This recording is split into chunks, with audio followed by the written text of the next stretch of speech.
Observar desde las alturas enriquece nuestra perspectiva global del paisaje y también de la historia.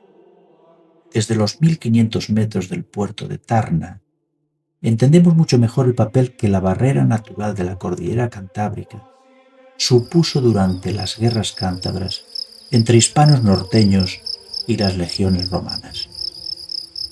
8 siglos después, jugarían un papel similar durante la invasión musulmana de la península.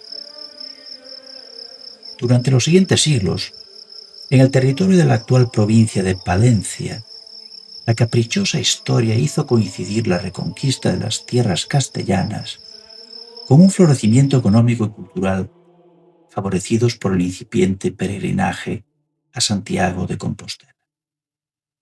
En esa encrucijada geográfica surgieron lo que hoy se considera el conjunto de iglesias románicas más numeroso de Europa.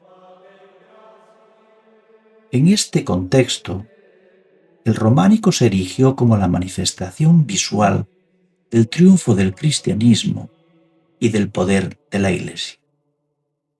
Su importancia radica en su capacidad para unificar parte de un continente diverso bajo una misma estética y un mismo propósito: la exaltación de la fe y la preparación para la vida eterna.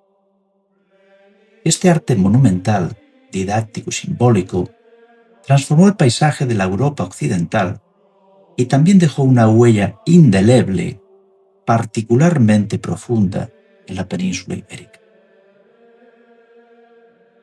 Pero la piedra no solo sostenía los edificios, también hablaba.